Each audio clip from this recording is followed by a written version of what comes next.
24 horas de louvor e adoração. No ar. Jovem Gospel. E vamos à nossa reflexão de hoje da Palavra de Deus, palavra que nos ajuda, que nos ilumina e nos alimenta diariamente. A nossa leitura hoje vai estar em Tito, capítulo 1, versículo de 1 a 4. Vamos falar sobre vida valiosa. Paulo, servo de Deus e apóstolo de Jesus Cristo, para levar os eleitos de Deus à fé e ao conhecimento da verdade que conduz à piedade. Fé e conhecimento que se fundamentam na esperança da vida eterna, a qual o Deus que não mente prometeu antes dos tempos eternos. No devido tempo, ele trouxe à luz a sua palavra, por meio da pregação a mim, confiada por ordem de Deus, nosso Salvador. A Tito, meu verdadeiro filho em nossa fé comum, graça e paz da parte de Deus Pai e de Cristo Jesus, nosso Salvador. Muitos estão vivendo depressivo, pois perderam a alegria de viver. Nós vamos entender um pouco da palavra de Deus quando Paulo fala para o seu filho, na fé.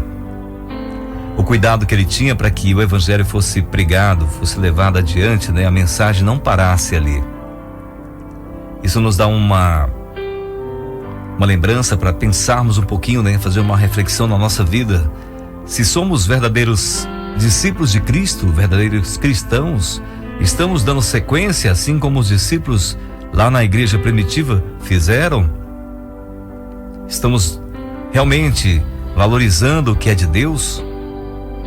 A ilha de Creta era dominada pela cultura grega, mas ao mesmo tempo habitada por várias etnias, inclusive a judaica.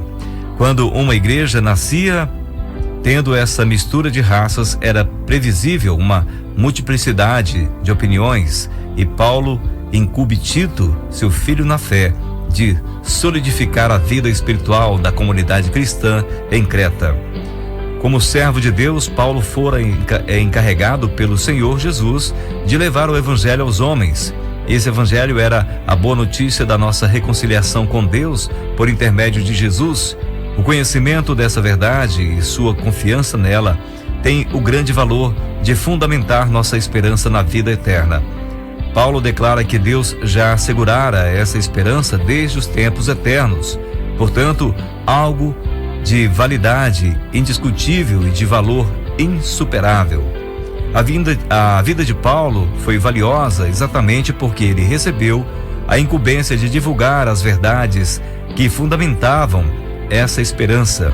Agora ele passa para Tito a responsabilidade de continuar sua obra.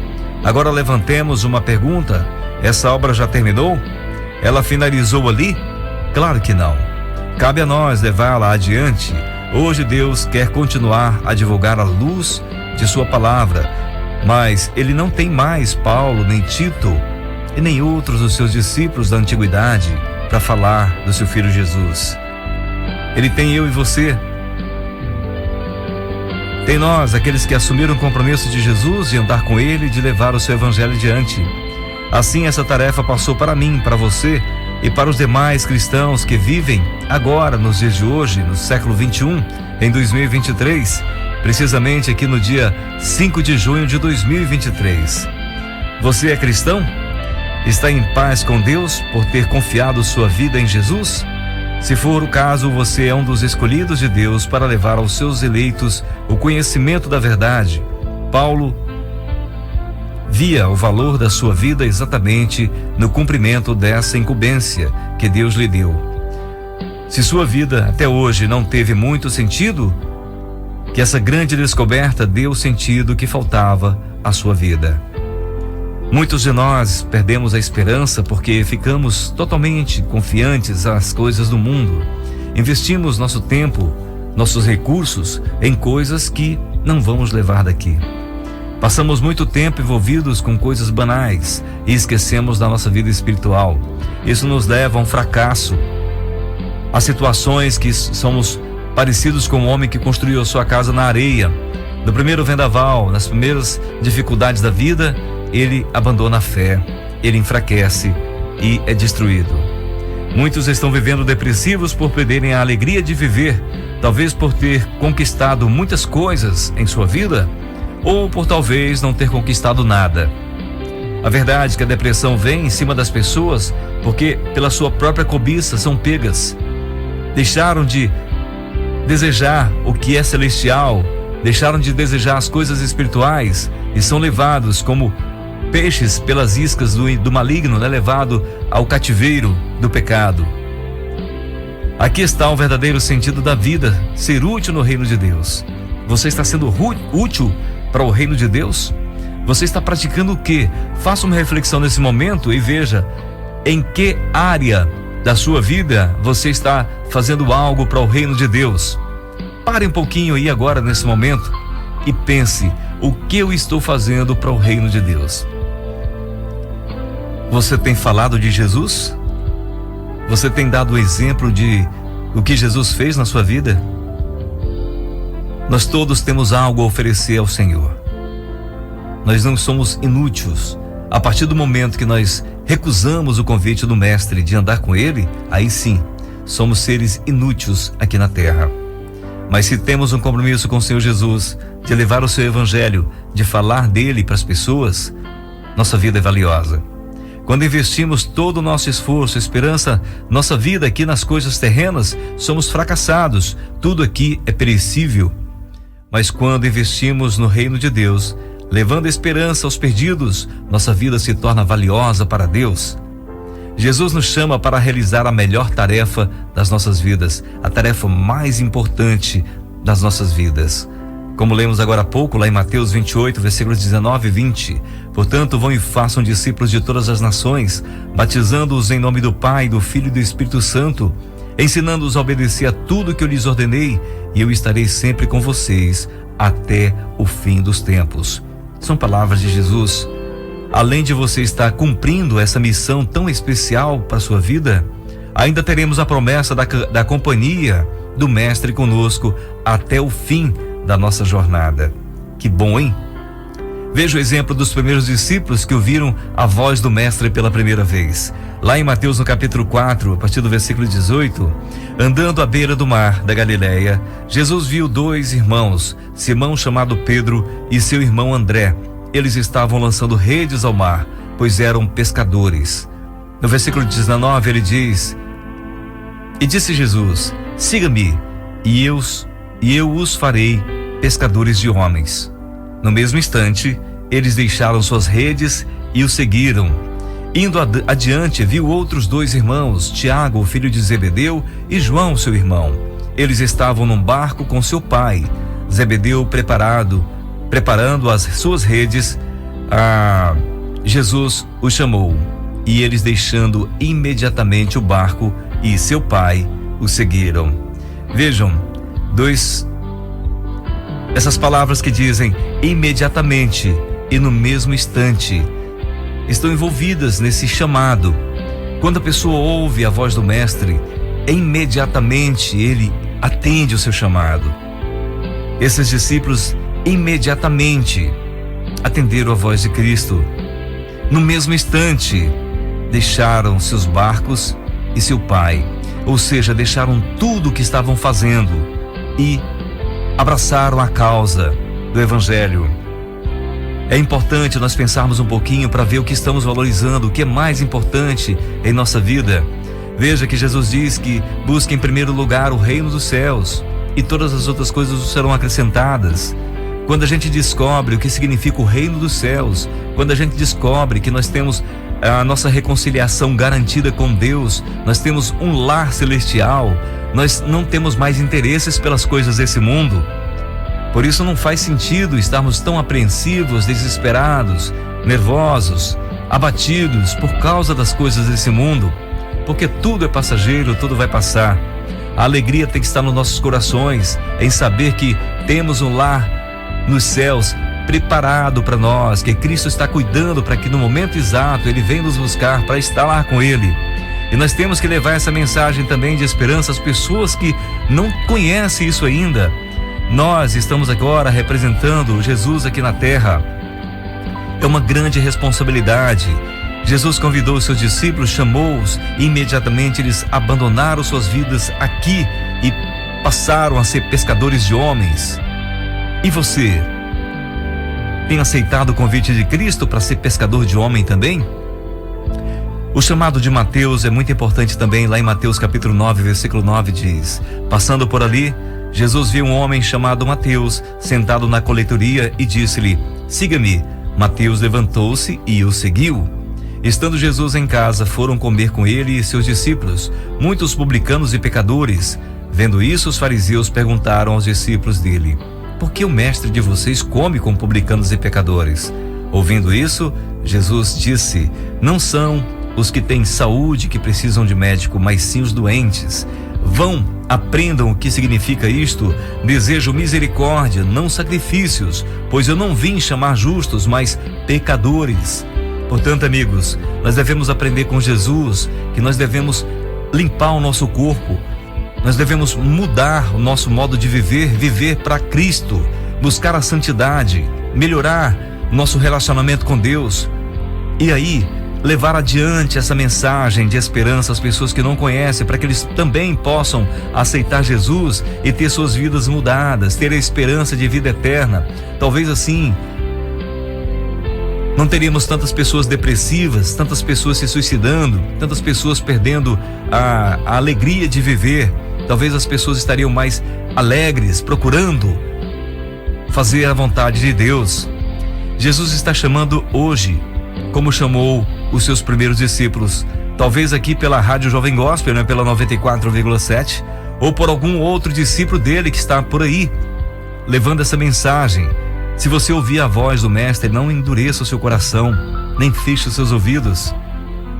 Busque, procure conhecer, procure se alimentar mais. Vamos juntos nessa jornada com a maravilhosa companhia do Mestre. Ele vai dar sentido à nossa vida. Ele já deu sentido na minha vida. Ele fez eu mudar de vida. Hoje, a alegria que está no meu coração é saber que eu sirvo Cristo. De alguma forma, ao amanhecer, eu já estou procurando uma oportunidade de falar de Jesus. É um desejo do meu coração, é uma paixão que está dentro de mim. Isso tem que estar em você também. Vontade de fazer aquilo que Cristo quer que você faça.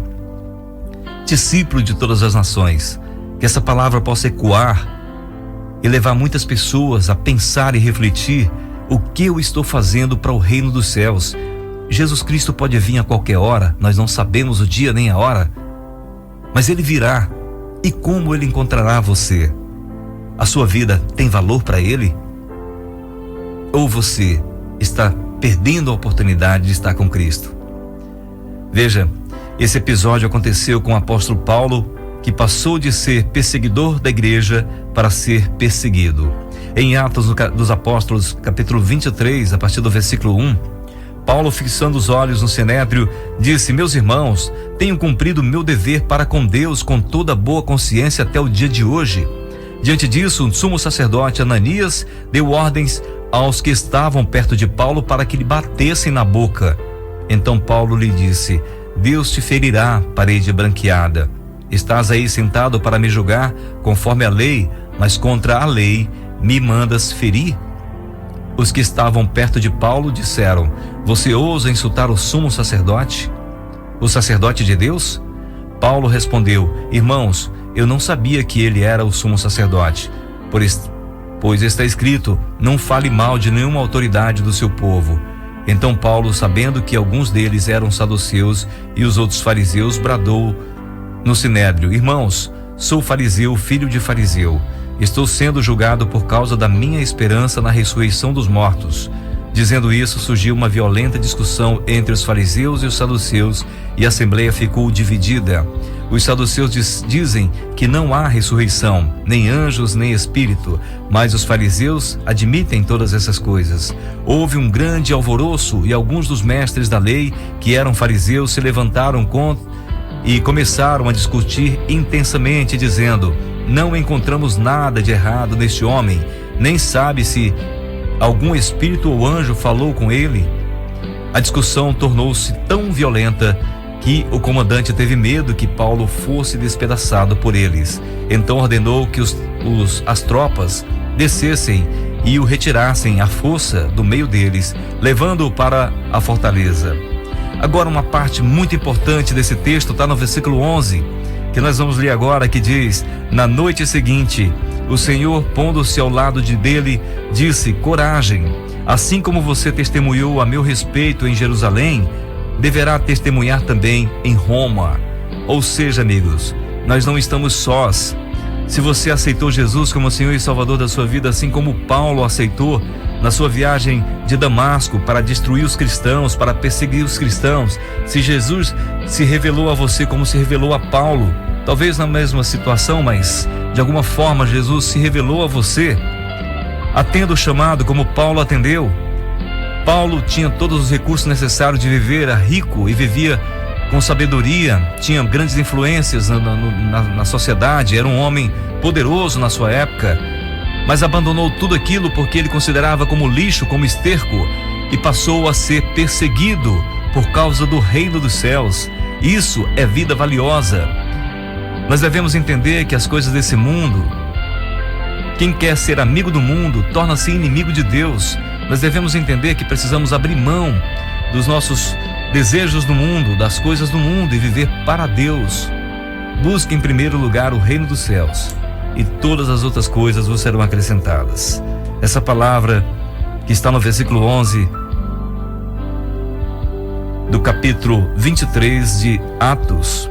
Na noite seguinte, o Senhor, pondo-se ao lado dele, disse: coragem, assim como você testemunhou ao meu respeito em Jerusalém, deverá testemunhar também em Roma.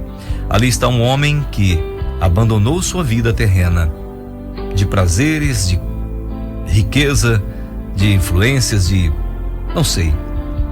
alta sociedade, para estar naquele momento na prisão, sendo ameaçado de morte, abandonado ali.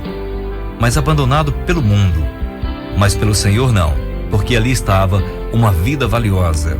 Eu não sei o problema que você está enfrentando hoje, qual a tua dificuldade, mas uma coisa é certa: se você tem um relacionamento íntimo com o Senhor, você tem uma vida que agrada a Deus, Ele está com você, assim como está com Paulo, esteve com Paulo naquela prisão. Portanto, não desespere, não entre em pânico, mas acredite nas promessas do Senhor, que Ele estará conosco todos os dias, porque a palavra de Jesus é: vão pelo mundo, fazer discípulos de todas as nações, ensinando-os a obedecer a tudo que lhes ordenei, e eu estarei sempre com vocês até o fim dos tempos. Nossa oração hoje é para que o Senhor venha nos restaurar, venha nos transformar em um vaso valioso, em uma vida valiosa, em um vaso novo, que possamos ser instrumentos do Senhor usado aqui nessa terra para levar a palavra de salvação às pessoas perdidas.